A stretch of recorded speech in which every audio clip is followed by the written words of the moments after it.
කවුරු හරි එහෙම කියනවා නම් ඒක තමයි ඔයා ජීවිතය අහන මෝඩම කතාව. ශිෂ්‍යත්වයේ තරඟකාරී විභාගයක් නෙමෙයි. දැන් ඔයාලා O level ලියලා දැන් පටන් ගන්නේ හෝ ඒ කියන්නේ දැන් ඔයා ඉන්නේ මොන ගමන ඇතුලේද? A level ගමන ඇතුලේනේ. මම උසස් පෙළදී දැකලා තියෙනවා සාමාන්‍ය පෙළ හොඳ ප්‍රතිඵල තියෙන ළමයි. කියන්නේ ඒ 8ක් ඒ 9ක් ගත්ත ළමයි උසස් පෙළ ඇතුලේ මහා පරිමාණයෙන් කෙලව ගන්නවා. 9ක් කිව්වහම පොඩි ගැම්මක් තියෙනවනේ. ඒක නැත්තේ නේද? හොඳයි. ඒ 8ක් කිව්වහම හොඳයි. සාමාන්‍ය මෙහෙම හිතන්නකෝ දැන් ඔයා සාමාන්‍ය පෙළ ගණන් ඉගෙන ගන්න ගුරුවරයෙක්ගෙන් A level ගණන් ඉගෙන ගන්න යනවාද? එහෙම යන්නේ නැහැ. හේතුව සාමාන්‍ය පෙළ ගණන් සහ උසස් පෙළ ගණන් කියන්නේ එකද දෙකක්ද? දෙකක්. හසර පොළ වගේ කතන්දර දෙකක්. සාමාන්‍ය පෙළදී ඔයාගේ ප්‍රතිඵලය තීරණය වෙන්නේ ඔයා සාමාන්‍යයෙන් 10 වසර 11 වසර කියන අවුරුදු වල ඔයා කැප කරපු කැපකිරීම වල ප්‍රතිඵලය තමයි මේ විදි දැන් ඔයාට ලැබිලා තියෙන්නේ. හැබැයි ඔළුවේ තියාගන්න මේ ප්‍රතිඵලයේ එක දශමයක්වත් A level ප්‍රතිඵලයට බලපාන්නේ නැහැ. ඔයා දැන් මේ පටන් ගන්න උසස් පෙළ කාල සීමාව ඇතුළේ කරන වැඩ ටිකේ ප්‍රතිඵලයක් තමයි උසස් පෙළ අවසානයේදී වාට මොනවා වෙන්නේද ලැබෙන්නේ. උසස් පෙළ කියන්නේ ඔයා ජීවිතේ පළවෙනි වතාවට මුණ දෙන මොන විභාගයක්ද? තරඟකාරී විභාගයක්. ශිෂ්‍යත්වයේ තරඟකාරී විභාගයක් නෙමෙයි. ශිෂ්‍යත්වයේ තරඟකාරී විභාගයක් නෙමෙයි කියන්නේ හේතුව ශිෂ්‍යත්වයේ ළමයි 1000ක් ලියනවා නම් 18ම ශිෂ්‍යත්වයේ පාස් වෙන්න පුළුවන්ද බැයිද? පුළුවන්. O level ළමයි 1000ක් ලියනවා නම් මේ ළමයි 18ම O level වල A9ක් ගන්න පුළුවන්ද බැයිද? පුළුවන්. එහෙම possibility එකක් හැකියාවක් තියෙනවද නේද? හැකියාවක් තියෙනවා.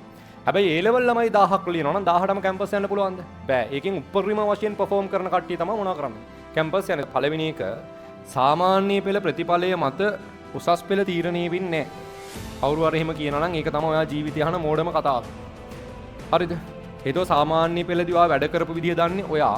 වාට ඊට වඩා හොඳට වැඩ කරන්න උවමනාවක් ඇවිල්ලා සෑහෙන්න මට්ටමකට හොඳට මහන්සිලා වැඩ කරොත් A level කතන්දර ඊට වඩා ලොකුවට වෙනස් කරගන්න පුළුවන්. මොකද ඕනේ තරම් උදාහරණ පෙන්වන්න පුළුවන් සාමාන්‍ය පෙළ අවම රිසල්ට් තියෙන උසස් පෙළ උපරිම රිසල්ට් තියෙන ළමයි.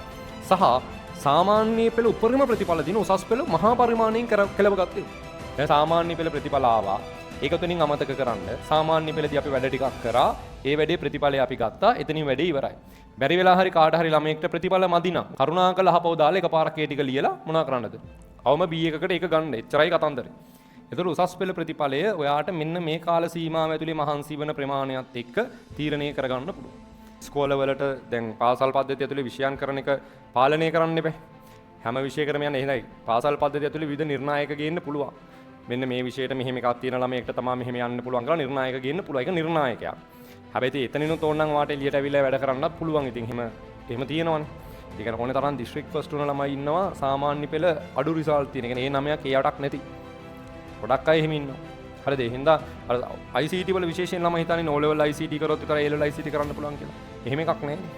O level ICT කොහෙත්ම අදාළ නැහැ මොකටද? A level ICT. එතන මම කියන්නේ සාරාංශේ O level කියන්නේ එක කතාවක්. ඒ කතාව දැන් ඔයා ලියලා ඉවරයි. ඒ කතාව ඔයා ගත කරලා ඉවරයි ඒ කාලේ. දැන් A level කාලේ. ඒක දැන් අලුතෙන් අය ගත කරන්නේ. ඒකට ඕනේ දේවල් ටික හදාගෙන උසස් පෙළ ළමයෙක් විදිහට මෙතනින් ඉස්සරහට මේ වැඩ ටික කරගෙන යන්න. ICT ඉගෙනීමේ අලුත්ම සම්ප්‍රදාය මදුෂාන් ජයසිංහ